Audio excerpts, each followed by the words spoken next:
Bueno, soy una persona de Nuevo León y quiero decirles las razones por las cuales voy a votar por Andrés Manuel López Obrador.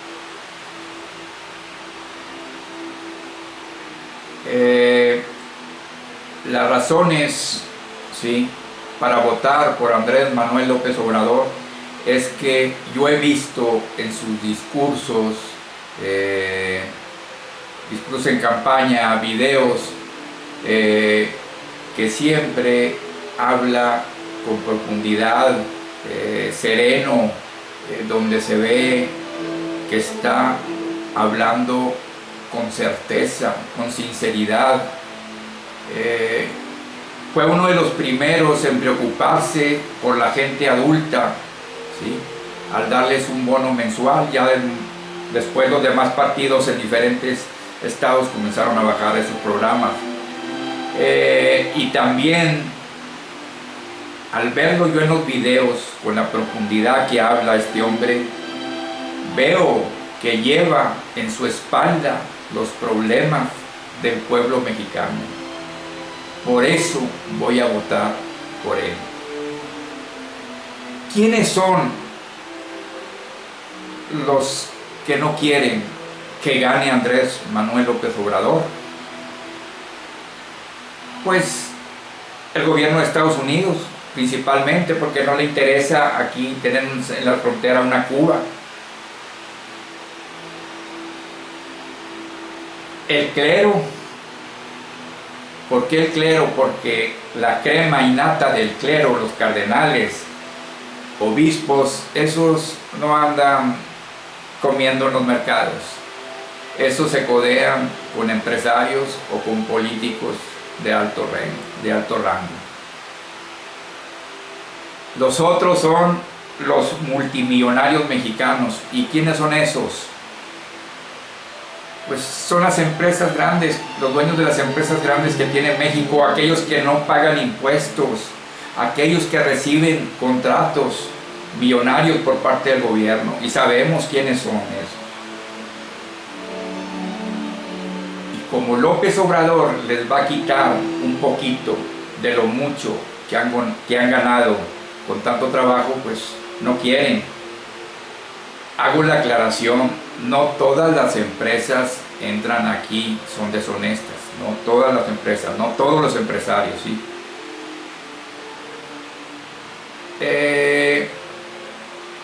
Y otra de las cosas que he visto también en videos tratando de difamar a Andrés Manuel López Obrador, que no te metan miedo con Andrés, si va a ganar Andrés Manuel López Obrador.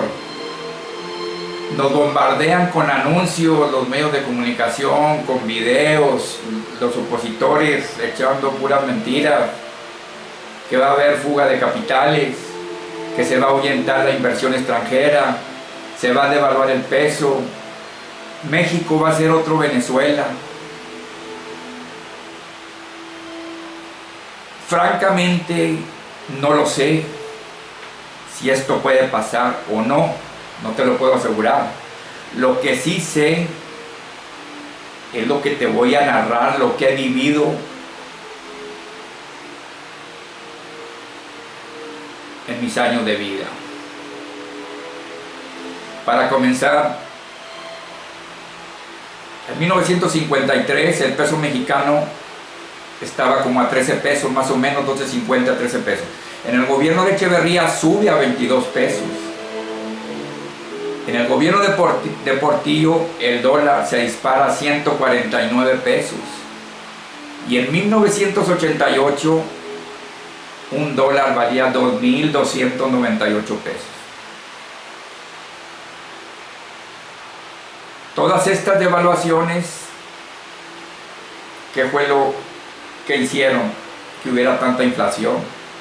Entonces, cuando el sexenio de Carlos Salinas de Gortari, se le quitó 3 cifras al peso, se le quitó 3 cifras. Si alguien ganaba 1.000.000 al mes, iba a ganar 1.000 pesos.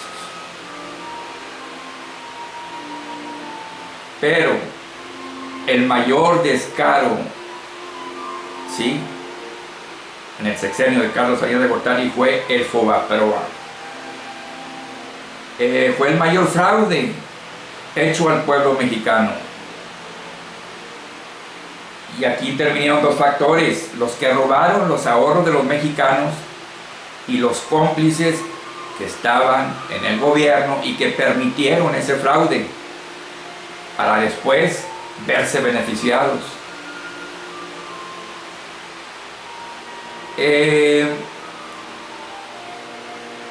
Aquí les voy a decir, todo el mundo ataca a Andrés Manuel López Obrador, que va a ser otra Venezuela. México ya vivió dos Venezuelas, y les voy a decir cuándo. Cuando estaba el presidente Echeverría, acuérdense de la muerte de Tlatelolco en 1968.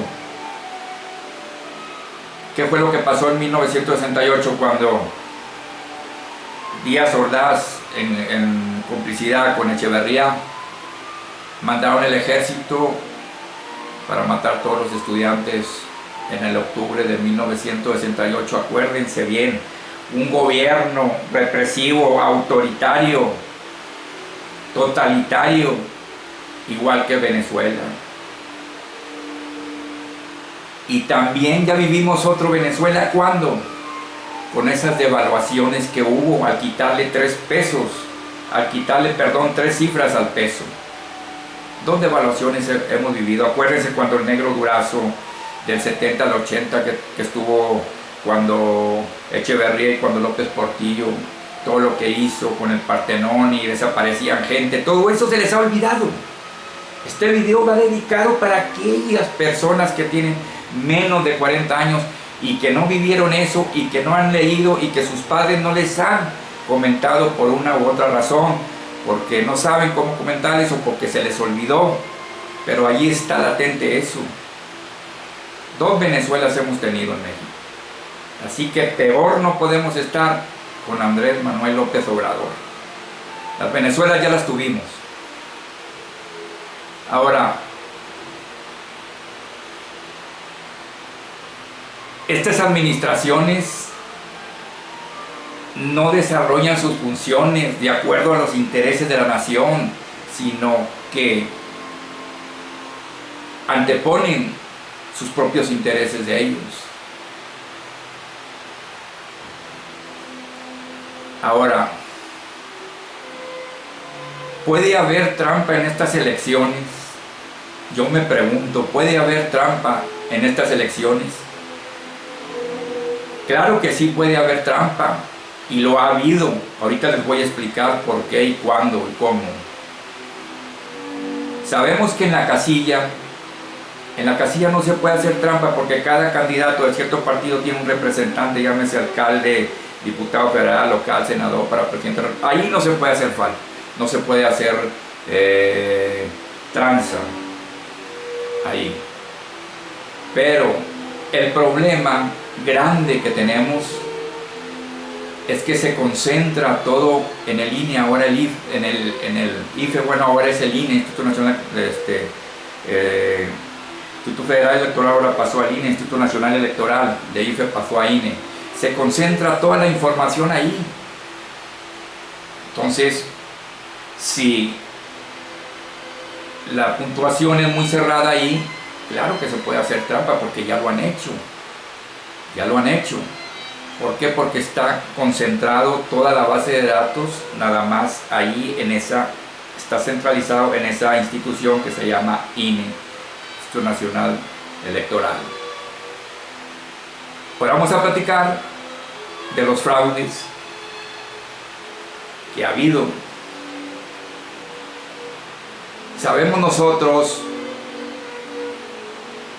que en 1988, cuando jugó Cuauhtémoc Cárdenas con Carlos Salinas de Gortari, fue en el 88,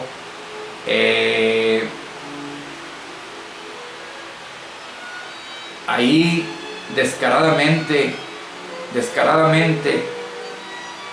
despojaron de la presidencia al señor Cuauhtémoc Cárdenas.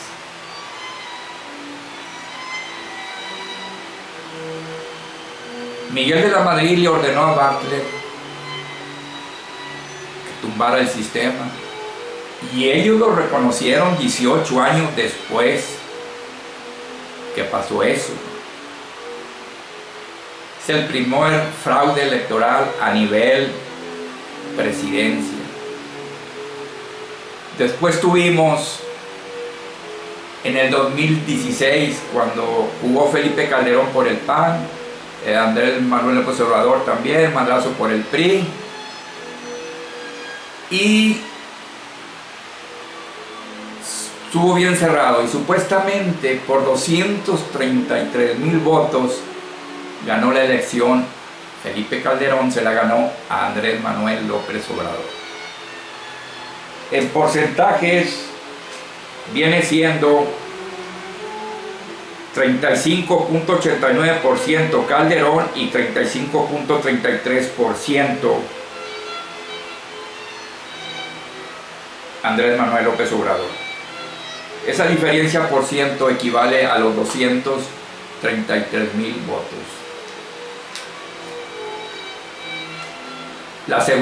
Segundo fraude a nivel nacional para la presidencia de la República.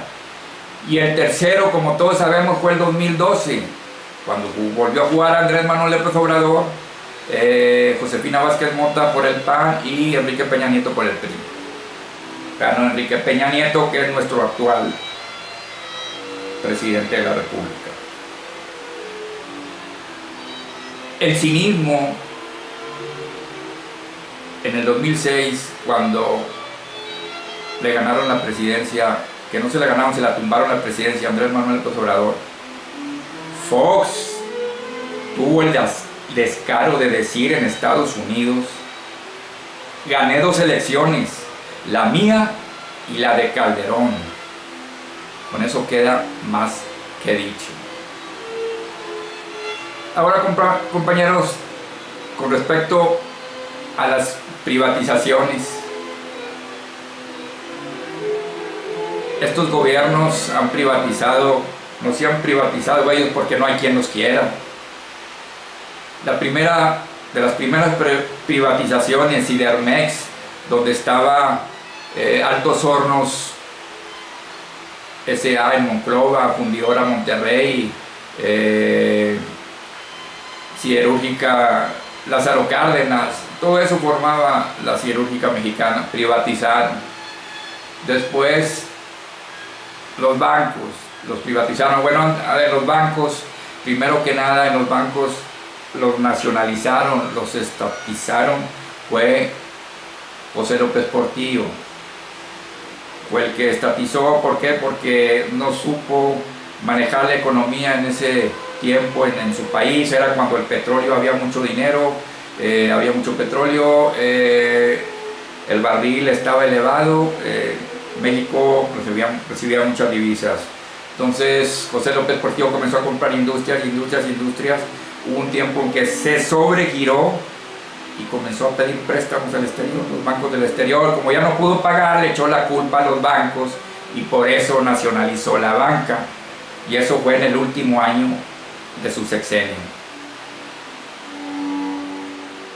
Después vino Carlos Salinas de Gortari y la privatizó, porque él dijo que la economía del país así lo requería. Después vino la privatización de la industria azucarera. Posteriormente Fertimex, se hacían fertilizantes aquí, amoníaco y otro fertilizante, ya no se hace nada, todo lo importamos. Después vino la privatización de Telmex, señor Carlos Salinas de Gortari, su amigo Carlos Slim, que no sabemos si se asoció ahí. Y luego después vino Ferrocarriles de México, los privatizaron. Vinieron los aeropuertos. Casi no hay ningún país, o habrá alguno o dos, no sé, en el mundo que tengan privatizados sus aeropuertos. Tienen privatizadas no sus aeropuertos, sino sus terminales son las que tienen privatizadas, más no sus aeropuertos, Ahora, las líneas de aeropuerto. Aquí hay una verdadera danza con las líneas aéreas. Aquí hay una danza estaban privatizadas y luego se nacionalizaron y luego se volvieron a privatizar, no funcionó, las volvió a recibir el gobierno. Papaya. Pues son las privatizaciones que hemos tenido, y siempre cada presidente de la República está viendo, en lugar de estar viendo cómo beneficiar al pueblo, está viendo qué puede privatizar, qué proyecto hacer, qué reforma hacer para él y su equipo salir beneficiados. Así es cada sexenio y va a seguir haciendo si no votamos por Andrés Manuel López Obrador. Ahora, con respecto a la reforma energética, las desventajas de la reforma energética que tenemos. A través de la reforma energética se va a permitir que los extranjeros tengan sus refinerías. El Estado mexicano va a perder autonomía. Vamos a depender de las compañías extranjeras. No hay bases bastante sólidas para que se haya esta reforma energética, así para que haya privatización. Pero esta reforma favorece solamente a los altos mandos del gobierno. Y esta reforma energética, ¿sí?, en lo que se refiere a lo del petróleo y al gas, ¿sí?, no va sola. Para que se complete tiene que ir la privatización del agua. ¿Por qué?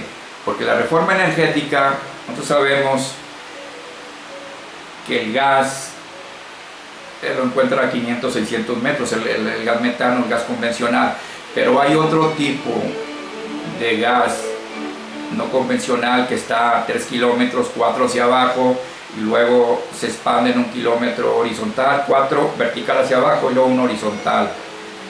Ese es el metano, ¿verdad? Pero es el gas no convencional. Entonces, tecnología no la tenemos aquí, esa tecnología es de Estados Unidos. Para hacer eso, pues es el famoso fracking, o sea, la ruptura hidráulica, donde hay que inyectar agua con ciertos químicos, cemento, y luego hacer unas detonaciones allá, y total regresa y se vienen contaminantes químicos, y aparte de contaminantes químicos, contaminantes radiactivos. Todo eso nos está dejando la reforma energética.